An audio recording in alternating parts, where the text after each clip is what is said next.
Sofía Ferrer, soy coordinadora de las estaciones de bibliotecas públicas de la Gran Biblioteca Pública de Lima. Les damos la más cordial bienvenida al programa de literatura peruana, ciclo de conferencias magistrales que se transmiten los lunes, miércoles y viernes de 7 a 8:30 de la noche. El programa de literatura peruana propone acercar a la ciudadanía a nuestra creación literaria que aporta a la construcción de nuestros imaginarios e identidades a lo largo del tiempo.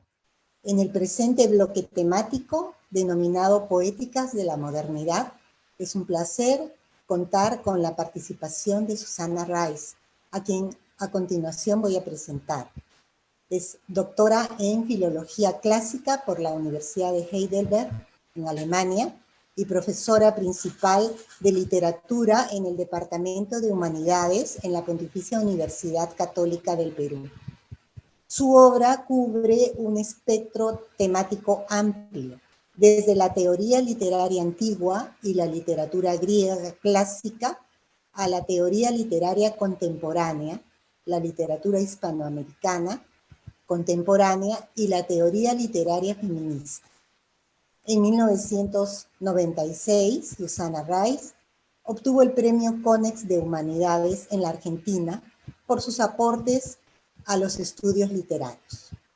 Entre sus numerosas publicaciones relacionadas con el tema de la conferencia se encuentran varios estudios críticos dedicados a Blanca Varela y el libro Voces Sexuadas, Género y Poesía en Hispanoamérica, publicado en 1996.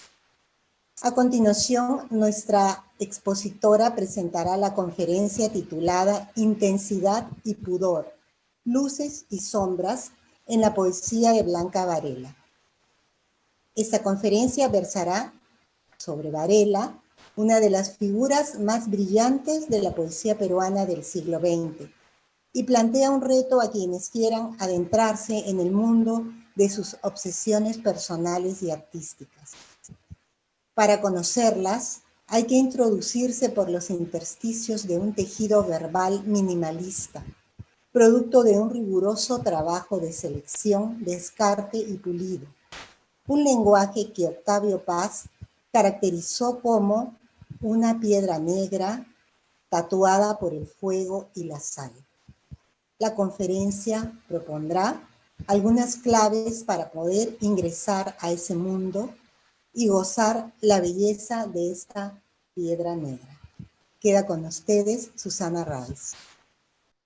Muchas gracias, Cecilia, por esta generosa presentación. Quiero anunciarle al público que voy a leer en lugar de hablar o improvisar, y que lo hago como una muestra de profundo respeto y de cariño que todavía mantengo en mi corazón hacia esa gran poeta que fue Blanca Varela. A continuación voy a leer entonces. Antes de exponer mis ideas sobre el tema de esta charla, debo advertir que todo lo que yo pueda decir sobre Blanca Varela no tendrá el distanciamiento que se espera de alguien cuya profesión, la crítica literaria, consiste en reflexionar sobre textos considerados valiosos y en tratar de ayudar a los eventuales lectores a apreciarlos y entenderlos. Si bien hay que aclarar que la palabra entender, en el sentido de ejercicio de la razón, no es la más apropiada cuando se habla de poesía. Quiero decir con este preámbulo que cada vez que leo o releo un poema de alguien que conozco o conocí personalmente, el texto escrito se me presenta como iluminado por vestigios del mundo real de la autora o el autor. En el caso de Blanca Varela, la relectura de cada palabra suya me trae el recuerdo de sus gestos, de su tono de voz, de conversaciones informales, de encuentros sociales frívolos o serios, de momentos de cercanía afectiva y del conocimiento directo o indirecto de las personas y los sucesos que marcaron su vida y consecuentemente su poesía del modo más intenso. Todos esos vestigios de realidad pesan sobre cada verso, pesan en mí como un complemento imposible de apartar. Pienso que en muchos casos ese elemento añadido me pone en una situación de privilegio frente al lector que solo tiene ante sí un conjunto de palabras independizadas de quien las escribió. Sin embargo, también sospecho que la ventaja de poder leer con menos trabajo el contenido recóndito de expresiones que para otros lectores son un deslumbrante enigma, quizás me oculta el atractivo que radica en la multiplicación y dispersión de posibles sentidos poemáticos. Por momentos, siento que la presunción de haber descorrido el velo que la poeta interpuso entre su palabra poética y la experiencia de vida de que aquella se nutre, me hace perder algo muy valioso. No obstante, como no puedo recuperar la inocencia de quien lee el poema de una desconocida, no me queda más remedio que hablar y valorar desde esa inevitable cercanía afectiva. Insisto, es por eso que quiero leer y no improvisar, por cariño y respeto. En el caso de Blanca Varela, como el de Vallejo, y quizás en el de la mayor parte de los poetas del siglo XX, es particularmente difícil proponer interpretaciones de lo que deslumbra por su belleza sin que lo comprendamos racionalmente. En otras palabras, la extraña forma de un enunciado poético es todo lo que los poetas, particularmente los grandes poetas, pueden o quieren decir. Si se le interrogaba sobre el sentido de algunos de sus versos, Blanca solía responder que solo podía decir que había querido decir lo que había escrito y que no tenía otra manera de decirlo, ni mucho menos de explicarlo. Por eso, si asumimos literalmente lo que algunos poetas declaran en relación con su propia poesía, en particular el caso de Blanca, los críticos deberíamos leer y callar, pero es evidente que no lo hacemos y que buscamos claves en esos modos de expresión tan enigmáticos y evanescentes como los sonidos mudos de un falso teclado, para utilizar una expresión que es el título de su último poemario. Nuestra poeta era perfectamente consciente de que su arduo trabajo con las palabras, su elección a veces fortuita y el trabajo de revisión y de poda implacable para quedarse con el hueso del alma, una expresión suya para designar lo último que queda de un cuerpo, era una labor tan dolorosa como una batalla contra sí misma y contra el lenguaje que le servía de instrumento. Y la cito: un poema como una batalla me arroja en esta arena sin más enemigo que yo y el gran aire de las palabras. Fin de la cita.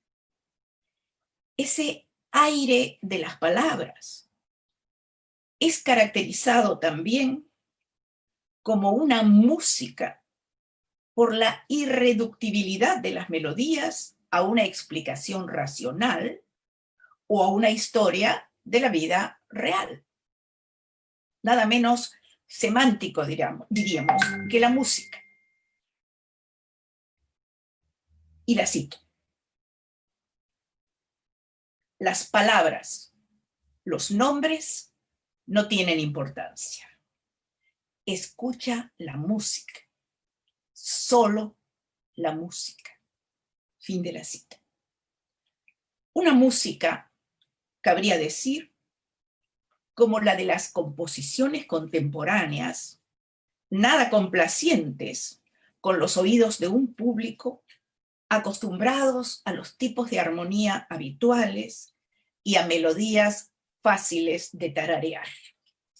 Su música, la de Blanca, es primitiva y salvaje. La de los fluidos corporales de los que dependen nuestras vidas.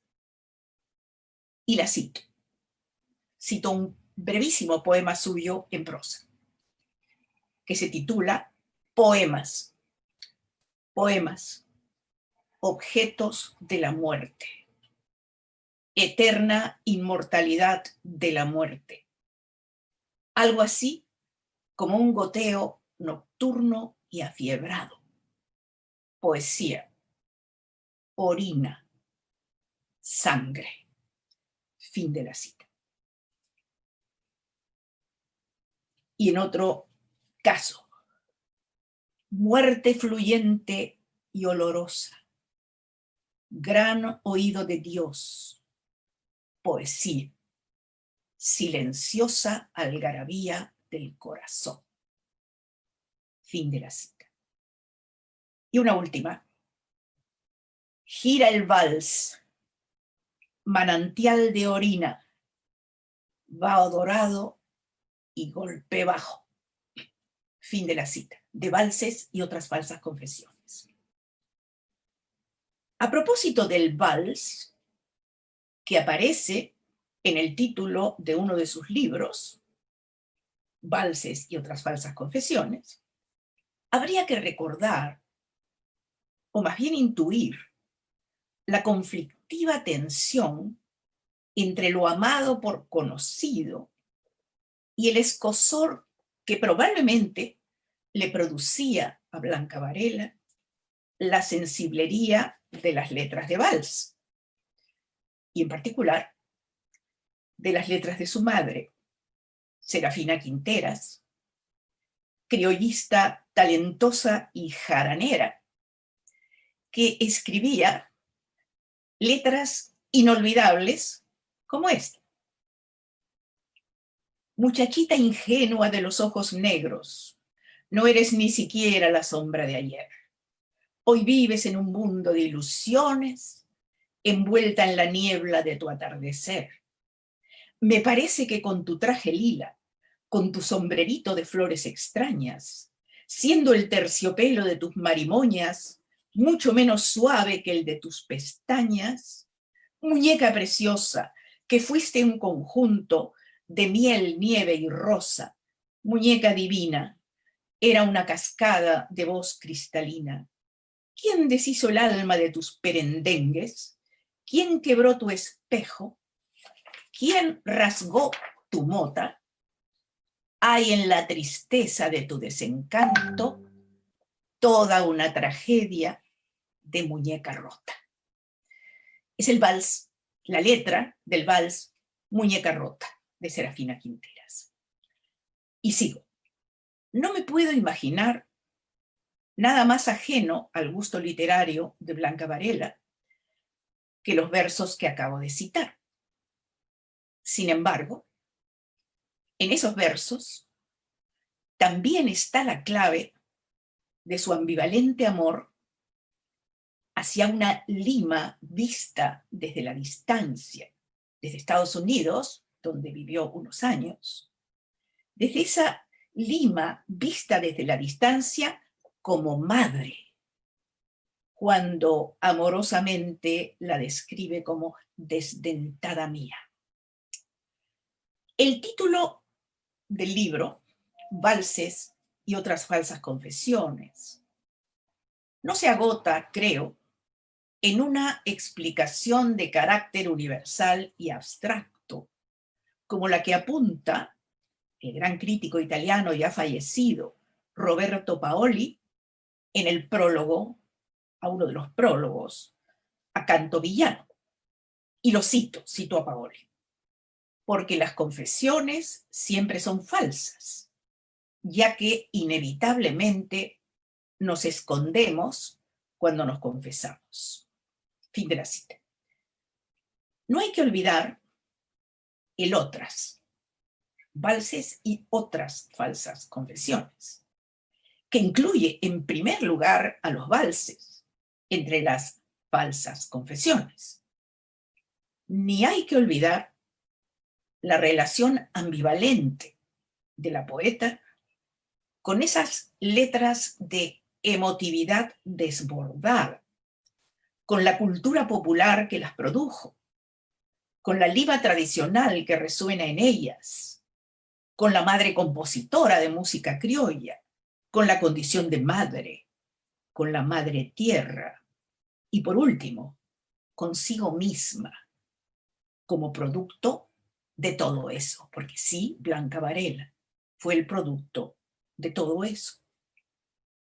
Cabría añadir que la mimetización irónica o la incorporación conflictiva de esos paradigmas de sentimentalismo que son los textos del cancionero hispanoamericano es otro aspecto en el que Blanca Varela abrió un camino que a partir de los 80 sería bastante transitado por no pocas escritoras del mundo hispánico.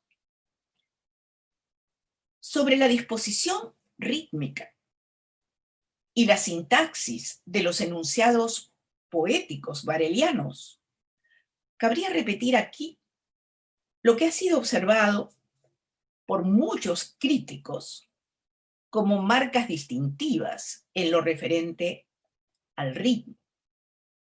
Llama la atención la gran variedad de versos, algunos muy breves, otros muy largos, así como la alternancia y a veces el contraste entre verso y prosa o entre discurso lírico y narrativa.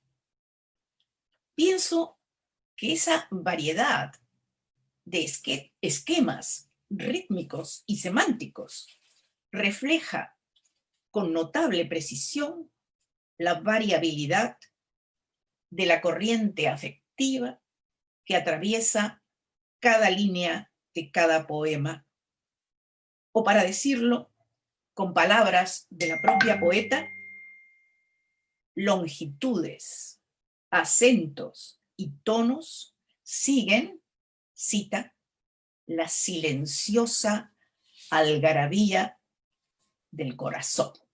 Fin de la cita. En lo referente a la sintaxis, llama la atención el predominio de esquemas sintácticos muy simples que por su sencillez hacen más notoria la anomalía de algunas construcciones agramaticales, como dicen los lingüistas, o muy extrañas. También en este caso, pienso que esas pocas anomalías están estratégicamente situadas para transmitir contenidos emocionales de otra manera inexpresables. Recuerdo aquí un ejemplo particularmente conmovedor para mí, procedente de Concierto Animal, una colección de poemas que a mi juicio destaca en el conjunto de las obras completas de Blanca por la intensidad de su tono trágico. Me refiero al poema elegíaco que comienza con las palabras: si me escucharas, tú muerto y yo muerta de ti. Me detengo aquí un instante. Pertenencia, ¿no? Muerta de ti, soy tu muerta. Separación, apartada, alejada de ti. Y el agente causa de la acción terrible, aniquilada, muerta por ti, se superponen y adensan en la preposición clave de, muerta de ti, que esculpe un verso como grabado en el mármol de una estela funeraria. Llevada por la rememoración de la pérdida más radical que pueda tener un ser humano, la de un hijo, la desolada voz materna repite en el poema esa mínima palabra crucial de, en una variante todavía más terrible.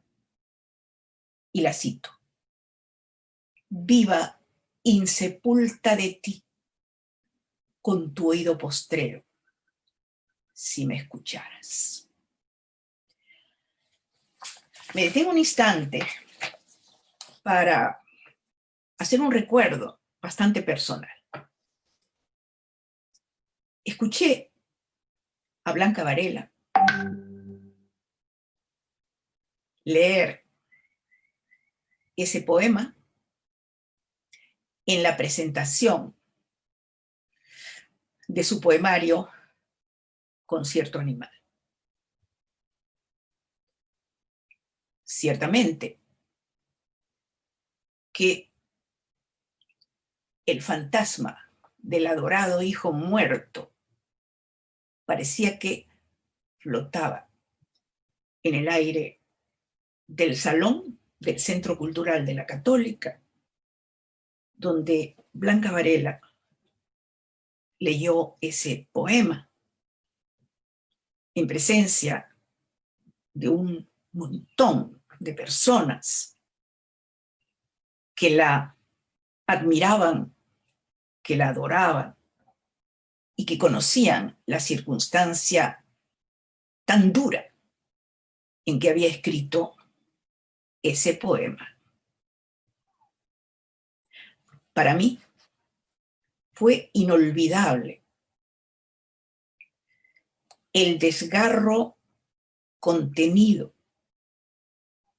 la dignidad y al mismo tiempo la intensidad afectiva con que leyó esas líneas, casi al punto de que se le cortara la voz cuando concluía: con tu oído postrero, si me escucharas. Era ciertamente una de esas expresiones de deseo que suelen caracterizarse como irreales. Y lo vamos a ver más adelante, cuando me refiera a la filosofía de vida de Blanca Varela y a sus concepciones sobre la muerte y otra posible vida. Sigo adelante. Otras características varelianas son la ironía, el humor negro o la cita irónica de algunos clichés como procedimiento de desmontaje de lo inauténtico, de lo decorativo, del sentimentalismo, algo que ella odiaba, o de los afectos como construcciones sociales coercitivas. Llámense amor-pasión, amor filial, amor maternal o duelo por la pérdida de un ser querido. A Blanca le repugnaban profundamente esos clichés. Y sigo con las características de su sintaxis tan extraña, tan a veces retorcida. Mario Montalbetti ha dedicado un libro entero que lleva por título una expresión tomada precisamente de un poema de concierto animal para reflexionar sobre uno de sus clichés, la expresión crudo invierno. Lo decimos a cada instante y se aplica a la realidad en este momento. ¡Qué invierno tan crudo!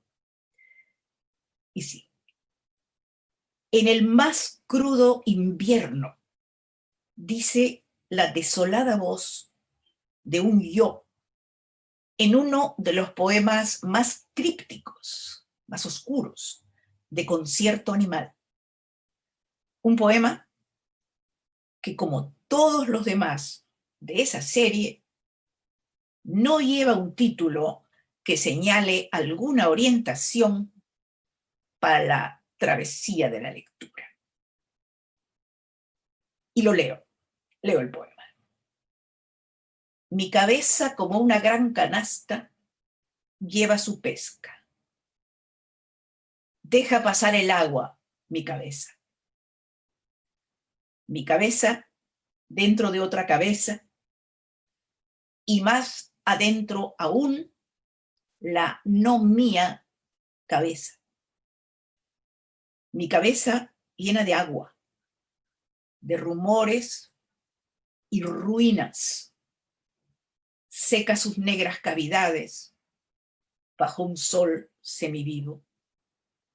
Mi cabeza, en el más crudo invierno, dentro de otra cabeza, retoña. Fin de la cita. La chatura de esa expresión metafórica desgastada, ¿no es cierto? Qué invierno tan crudo, en el más crudo invierno. Es, en mi opinión, una manera de contrarrestar un poco el déficit de comunicatividad que trae consigo la imagen, o más bien la mise en abîme, de una cabeza dentro de otra cabeza, dentro de otra cabeza llena de agua. En el más crudo invierno es, digo yo, una especie de ancla emocional soltada en un océano de sentidos posibles y un contrapeso para el radical extrañamiento que introduce la expresión agramatical la no mía cabeza. Expresión que Blanca escogió deliberadamente, de eso no cabe la menor duda, y muy a conciencia de su agramaticalidad.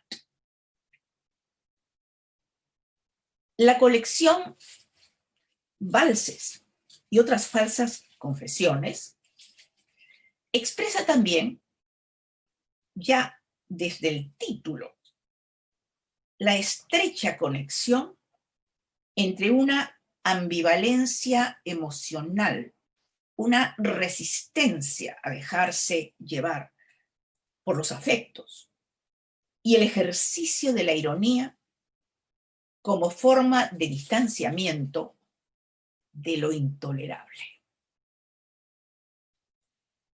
En el primero de los poemas, las citas, volviendo, ¿no es cierto?, a Valses y otras falsas confesiones, había dicho que expresa la estrecha conexión entre una ambivalencia emocional y el ejercicio de la ironía como una forma de distanciamiento.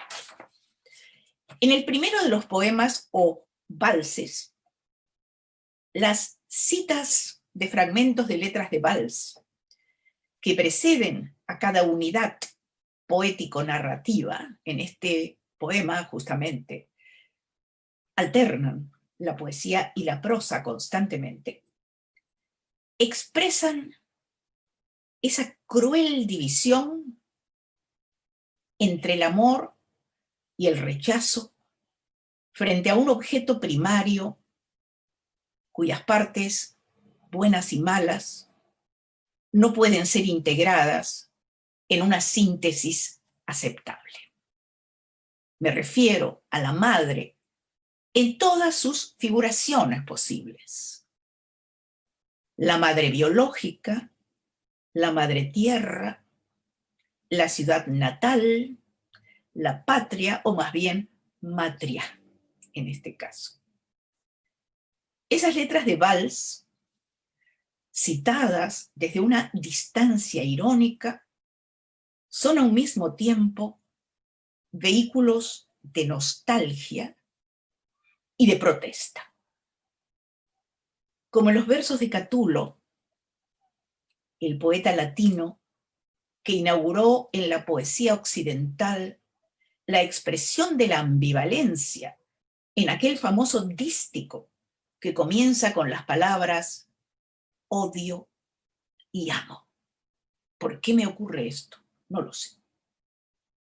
Las palabras valsísticas son a un mismo tiempo, las palabras valsísticas de Blanca, son a un mismo tiempo manifestación de apego y una suerte de petardos que hacen estallar la imagen edulcorada de la tierra natal que uno suele forjarse desde la distancia. No sé si te amo o te aborrezco. Es la expresión más directa de esa división interna insuperable. La ambivalencia, y me refiero aquí, por cierto, a una categoría que los psicólogos conocen muy bien, la ambivalencia crea una suerte de bifonía, de doble voz, una especie de acorde inarmónico de dos voces contrastadas y enemigas que se hacen oír en la mayoría de los poemas. Es así como la rosa, desgastado símbolo literario de juventud y de belleza, suscita en la poeta una tensión irresoluble entre atracción y repudio. En el poema que voy a leer a continuación, que se titula A Rose is a Rose. Inmóvil devora luz. Se abre obscenamente roja. Es la detestable perfección de lo efímero. Infesta la poesía con su arcaico perfume. Fin de la cita. Imposible no recordar un aluvión de sonetos amorosos del Siglo de Oro y de muchos otros poemas posteriores en los que aparece este símbolo que en palabras de Blanca infesta la poesía. De un modo análogo, se muestra la tensión entre lo sublime y lo banal, o entre la gloria y la humillación referida a sí misma, en dos breves poemas que Blanca Varela escribió en el estilo lacónico monumental de los epitafios clásicos. Esos dos poemas son Identikit, qué título tan poco poético entre comillas, y Curriculum Vitae, eso que nos preocupa tanto a los académicos. El título del primero, Identikit, con sus connotaciones burocrático-policíacas totalmente desromantizadoras, prepara a la súbita revelación de una identidad fragmentaria y aleatoria, empeñosamente construida por una voluntad ajena, sobreimpuesta al yo y en tensión irresoluble con su propia manera de percibirse.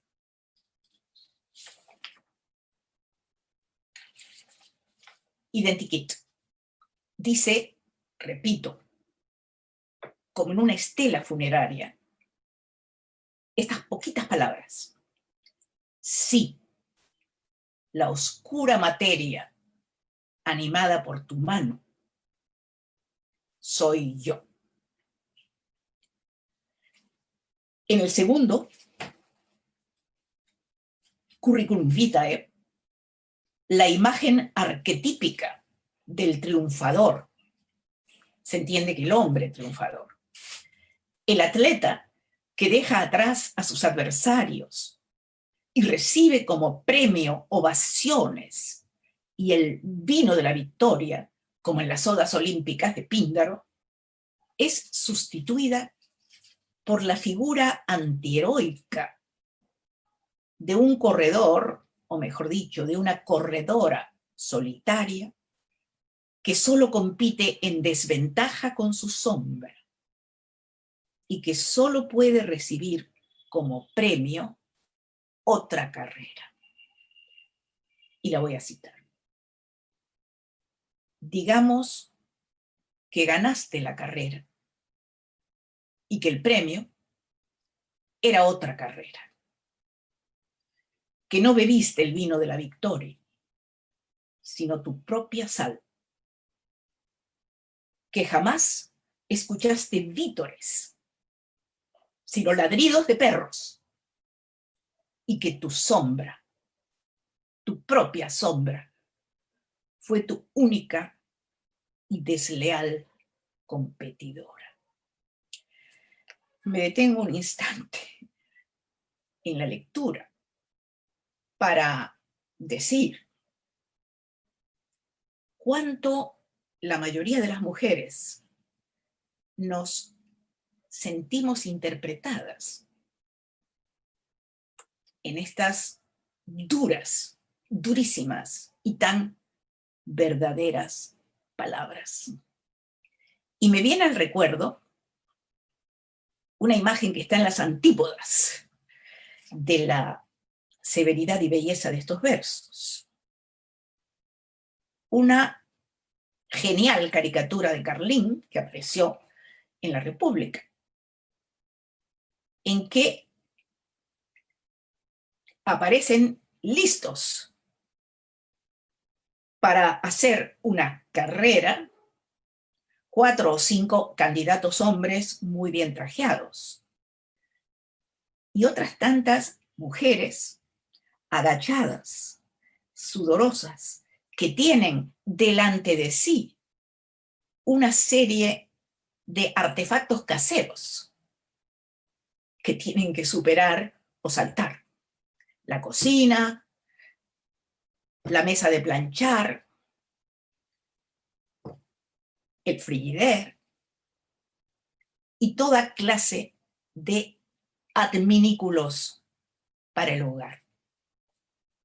Está claro lo que sugiere esa extraordinaria caricatura, que ese es el tipo de competición que solemos tener que afrontar las mujeres hasta el día de hoy. Sigo entonces.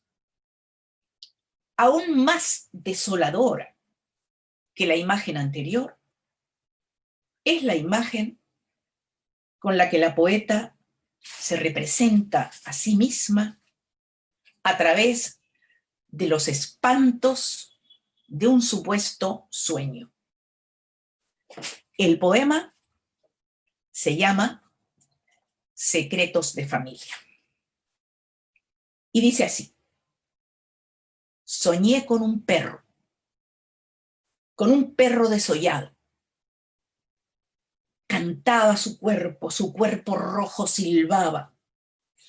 Pregunté al otro, al que apaga la luz, al carnicero. ¿Qué ha sucedido? ¿Por qué estamos a oscuras? ¿Es un sueño? Estás sola, no hay otro. La luz no existe. Tú eres el perro. Tú eres la flor que ladra. Afila dulcemente tu lengua. Tu dulce negra lengua de 4 patas. La piel del hombre se quema con el sueño. Arde, desaparece la piel humana. Solo la roja pulpa del can es limpia. La verdadera luz habita su legaña. Tú eres el perro. Tú eres el desollado can de cada noche. Sueña contigo misma y basta. Como ha sido notado por casi todos los estudiosos de esta dura y bella poesía, Blanca Varela se revela ante un mundo lleno de crueldad y vacío de señales divinas que permitan alentar alguna esperanza en un mundo mejor o en alguna forma de supervivencia individual después de la muerte. La pérdida más brutal, la de su hijo Lorenzo, en un accidente de aviación, cuando estaba en la plenitud de su existencia, reforzó muchísimo ese pesimismo que se expresa de manera desgarradora en casi todos los poemas de Concierto Animal, que se inicia con una potente imagen en la que el placer y el dolor son indesligables. Y la cito. Niño come llorando, llora comiendo niño. En Animal Concierto, el placer y el dolor hacen al ángel a 2 carrillos músico. Pero la ilusión a ese ángel no resulta protectora ni consoladora, sobre todo cuando se recuerda esta pavorosa imagen de ejercicios materiales. Y la cito. El divino, con parsimonia de verdugo, limpia su espada en el lomo del ángel más próximo.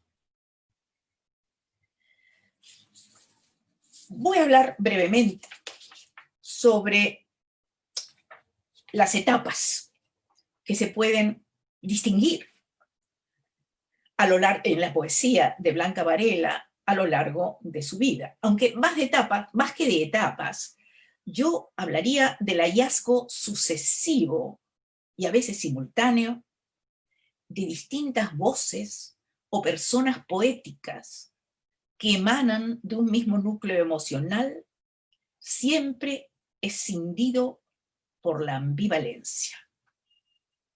Parto de la idea de que el sujeto poético y su discurso suelen ser el inestable producto de la interacción de factores tan diversos como una memoria que opera sobre la base de experiencias personales y de palabras repetidas innumerables veces con distintas entonaciones, una imaginación que apresa y fija esa memoria en el acto de escribirla, y por último, una negociación entre un lenguaje social asumido como propio, un lenguaje que configura y valora la realidad de cierto modo, en cierto momento histórico, y un lenguaje artístico que puede entrar en disputa con el lenguaje social. A lo largo de la producción poética de Blanca Varela, se reconocen diferentes sujetos líricos, cuyas voces van cambiando conforme cambia la experiencia de vida de su creador, menciono algunas de ellas. La voz casi desgenerizada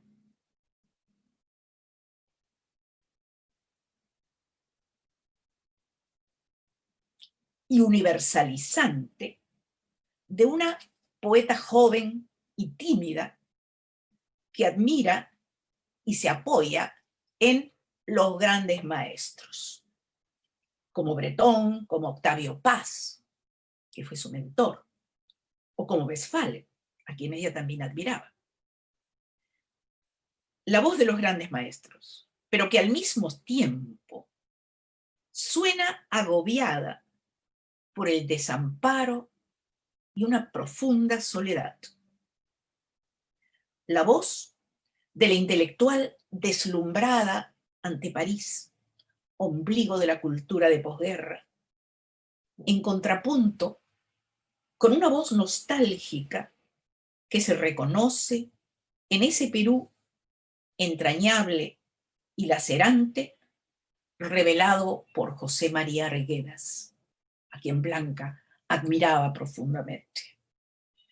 La voz de una hija cautelosa y enemiga del desborde verbal y emocional frente a una madre compositora de letras de valses, espontánea, desinhibida y jaranera.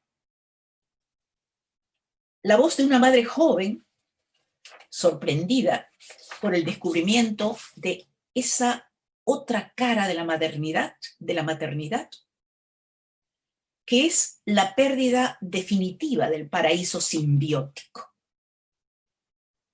Otra voz en relación con la maternidad también, la voz de una madre envejecida, devastada por la pérdida del hijo, y en rebeldía frente a un Dios ciego y sordo a su sufrimiento. La voz del reencuentro con la naturaleza y hasta cierto punto de reconciliación con lo vivido.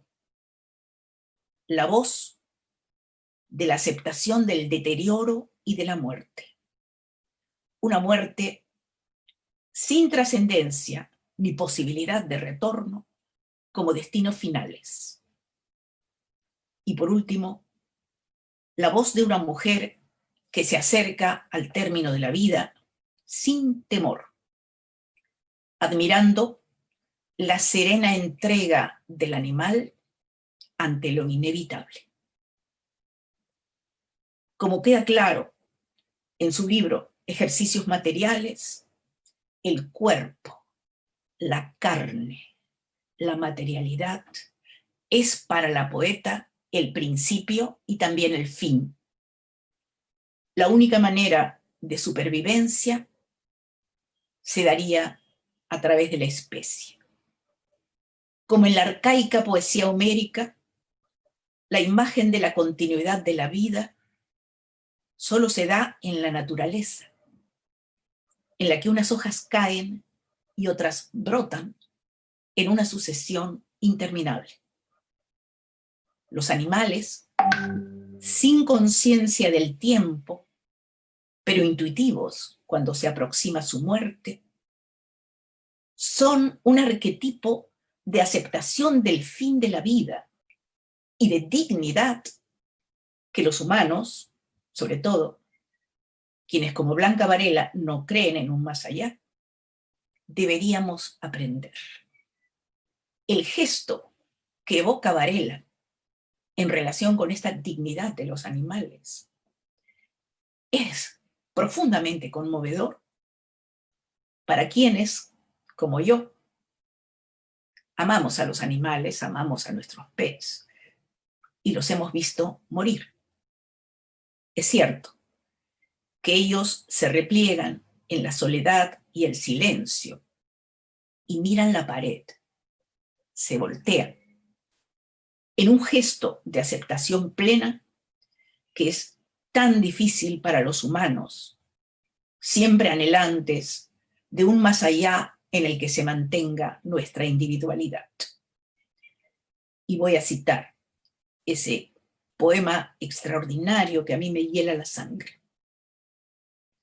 Nadie nos dice cómo voltear la cara contra la pared y morirnos sencillamente, así como lo hicieron el gato o el perro de la casa o el elefante que caminó en pos de su agonía, como quien va a una impostergable ceremonia, batiendo oreja al compás del cadencioso resuello de su trompa.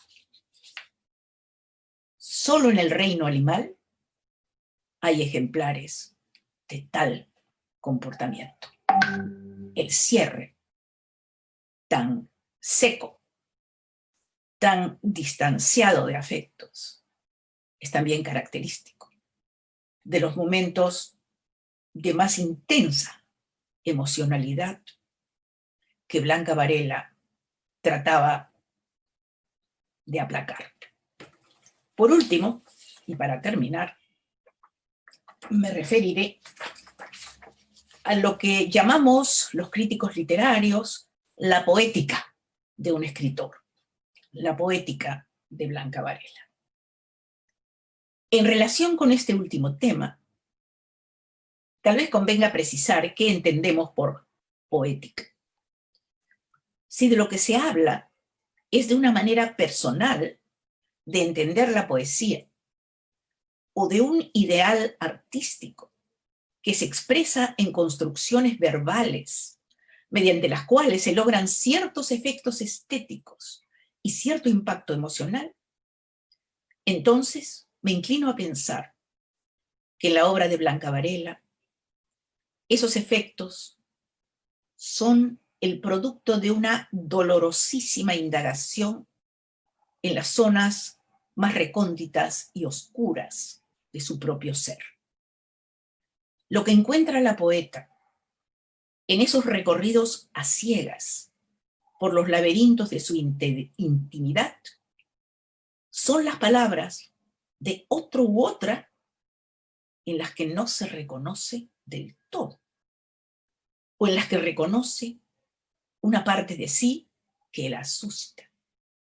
En conversaciones privadas, frecuentemente ella decía, entre bromas veras, pero ¿cómo es posible que haya escrito esas barbaridades? En sus propias palabras, no las de la conversación, sino de la escritura, dice lo siguiente: escondiéndome en lo que se podía llamar mi propio discurso, trataba de confundirme con algo o alguien diferente y de hablar con otra voz en la que me esforzaba en no reconocer la mía. En ese desdoblamiento primigenio, derivado de una gran angustia existencial, está el germen de la conflictiva bifonía, la doble voz, siempre perceptible en su discurso poético. La tensión entre lo que se siente y lo que no se desea sentir, entre lo que urge expresar y el miedo de expresarlo, genera todos los personalísimos rasgos de su poesía que han llamado la atención de casi todos los críticos. Me limito a enumerar, antes de terminar, solo algunos de ellos. Los más saltantes: decoro, pudor, control de los impulsos, cuidado de todo desborde verbal o emocional, la permanente búsqueda de la verdad, aunque duela, llegar al fondo de lo más terrible, pero decir siempre menos de lo que trata de salir a la superficie, ser fiel al latido interno y a la necesidad de escribir poesía, y al mismo tiempo demorar su expresión para evitar que asome esa otra voz en la que ella no se reconocía del todo, o en la que reconocía una imagen de sí que la asustaba y a veces la repelía. Evitar recubrir lo más íntimo y doloroso, la soledad, el desamparo, la desesperanza. Evitar recubrir todo aquello con acumulación de metáforas. Evitar todo derroche emocional y verbal. Encontrar la palabra precisa, aunque para ello haga falta enmudecer durante largo tiempo. Fiel a esa ética y a esa estética de la autocontención, Blanca Varela enmudeció bastante más de lo que habló y escribió. Pero sus palabras seguirán vivas y dialogantes mientras haya poetas y lectores de poesía. Gracias. He concluido la lectura y me pongo ahora a disposición de las preguntas. Muchísimas gracias, doctora Susana Raiz, por esta conferencia tan emotiva, tan lúcida, tan intensa, como dice el título, y que nos ha permitido conocer de manera tan íntima a la poeta y también a la mujer, a la persona. Tenemos varias preguntas del público. ¿Quiénes fueron los autores que influyeron en la obra de Blanca Varela? Yo no veo influencias directas en la obra de Blanca Varela. Lo que ella sí tuvo fueron mentores, consejeros de poesía. El primero de ellos, como es bien sabido, fue el gran poeta Octavio Paz, a quien Blanca, muy joven, cuando se encontraba junto con Fernando de Cislo, su esposo, en el París de la posguerra, lo conoció, lo admiró y conversó tímidamente con él hasta que lograron hacerse amigos. Fue Octavio Paz el primero que la empujó a publicar esos versos que ella escribía casi a escondidas, solo para ella, para batallar con sus demonios internos, y que con profunda modestia creía que no valían demasiado. Cuando Octavio Paz los leyó, la animó intensamente a publicarlos, e incluso fue el responsable del título de ese primer libro, Ese puerto existe. Blanca lo quería llamar Puerto Supe, porque en Puerto Supe, que yo personalmente no conozco, pero que sé que existe, ¿no es cierto?, había transcurrido parte de su infancia y primera juventud, y tenía de esa región recuerdos muy dolorosos y también muy hermosos. Entonces, cuando le sugirió Blanca a Octavio Paz que el título que ella había pensado era Puerto Supe, Octavio Paz, que no era peruano, le preguntó, ¿pero ese puerto existe? Y Blanca le dijo, sí, claro. Entonces, fue Octavio Paz quien le dio la idea de ese primer título, pero todo lo demás de ese primer libro fue exclusivamente de ella. Era una persona muy silenciosa, tímida y realmente modesta. Podía pasar por arrogante, pero era todo lo contrario de arrogante. Podía ser, sí, un poco dura, un poco brusca, por timidez, por pudor, pero no tenía nada de arrogante. Se dejaba aconsejar, incluso temía el juicio crítico de sus amigos. Blanca vivió rodeada de hombres. Fueron todos ellos sus mentores.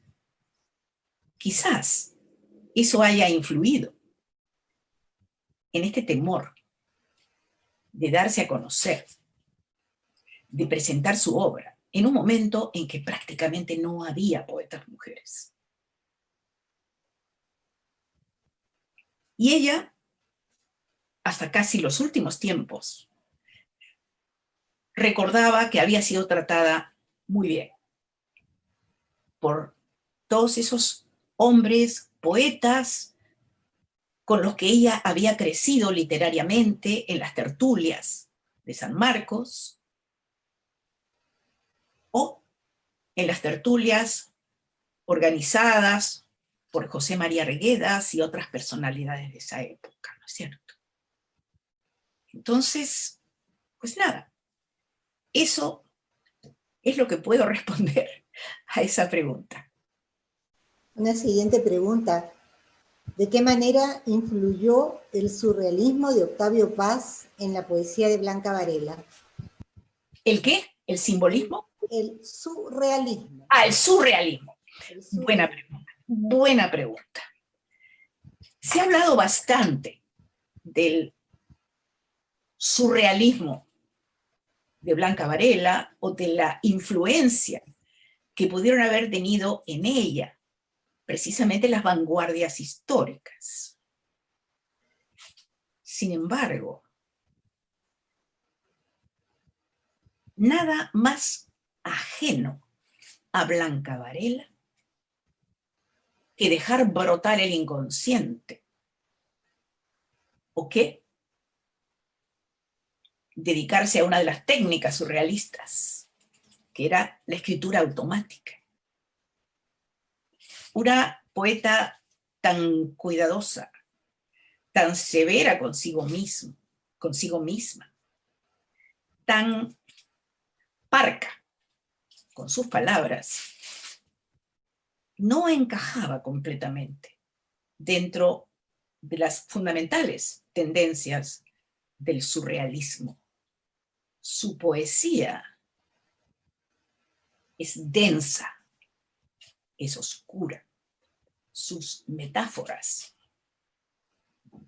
no son muchas veces fáciles de desentrañar, pero tienen una lógica interna impecable, que está muy lejos de cierto dejarse ir propio de los surrealistas. Esa es la respuesta. Una siguiente pregunta. ¿De qué manera se presenta el erotismo en la poesía de Blanca Varela? Se presenta poco. Y cuando se presenta bajo una luz que puede que no nos guste mucho a muchos de sus lectores. No es una experiencia regocijante, la del erotismo vareliano, que va más allá de la relación de pareja. Es, diría yo, una dificilísima relación con su propio cuerpo y con el erotismo derivado de él, a todo lo cual se suma un desengaño bastante profundo desde muy joven.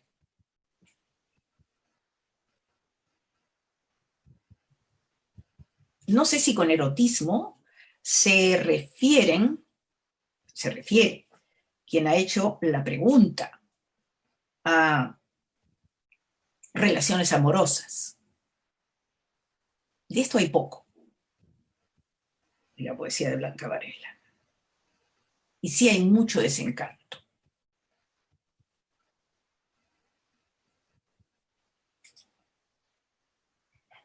no veo realmente otro erotismo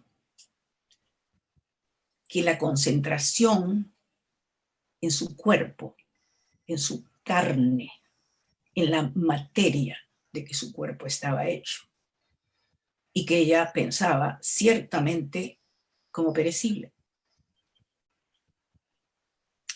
Esa es mi respuesta. Una siguiente pregunta. ¿Estuvo Blanca Varela influenciada por los filósofos existencialistas?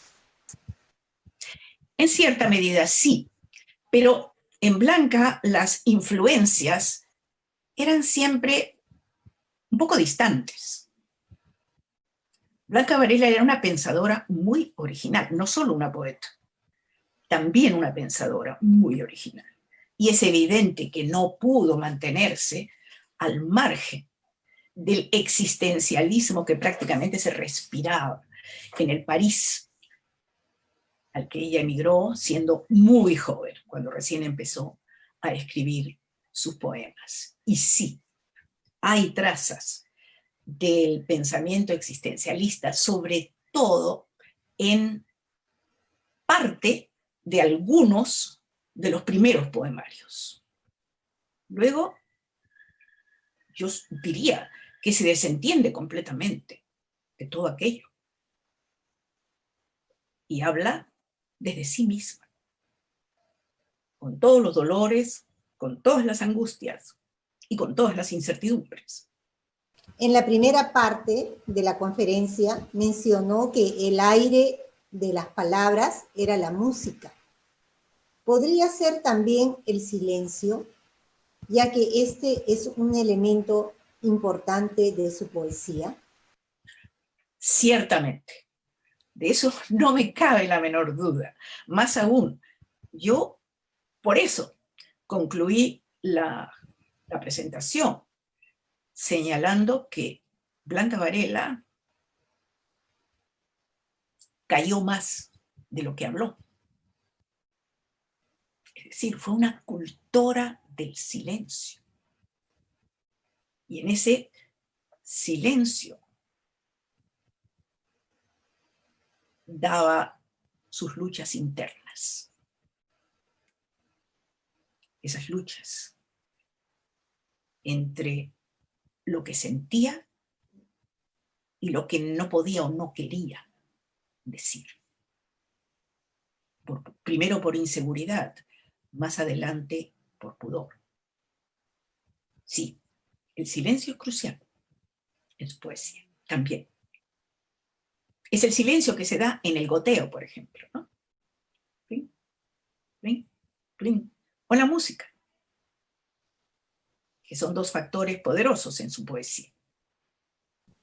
Otra pregunta, ¿cuál es el sentido del título Canto Villano? Canto villano. Villano evoca la imagen de los estudiantes mendicantes del medioevo que recitaban o cantaban sus poemas y que estaban en las antípodas de la poesía cortesana, ¿no? De la poesía de los juglares, de los poetas provenzales, por ejemplo. Entonces, remarca con ese título un aspecto hasta cierto punto rudo, tosco de su poesía. Un aspecto campesino, pero no de manera negativa, sino de manera positiva. Campesino en el sentido de no marear a la gente con muchas palabras. Y en el sentido del ascetismo que muchas veces caracteriza la vida de los campesinos. Eso es. Una siguiente pregunta. Blanca Varela le comentó por qué el cambio de la voz masculina en su primer libro hacia una voz femenina que va apareciendo a partir del segundo libro. Y ya, no es que me dio una clase para indicarme eso, ¿no es cierto? Pero yo pude presenciar, fue un privilegio muy grande, pude presenciar el desarrollo último de su poesía. En una época en la que Blanca se rodeó de poetas y de escritoras mujeres. Yo sentí claramente que ella había hecho un viraje profundo, y que empezó a reconocer, incluso en su poesía anterior, aquellos rasgos de femineidad dolorosa, digamos, que en cierto momento no había reconocido. De otro lado, entiendo que el no estar bajo la mira de los grandes maestros, todos hombres, ¿no?, que habían sido sus mentores en su primera juventud, ¿no? Sebastián Salazar Bondy, Westphalen, en prosa y en poesía el propio Arguedas,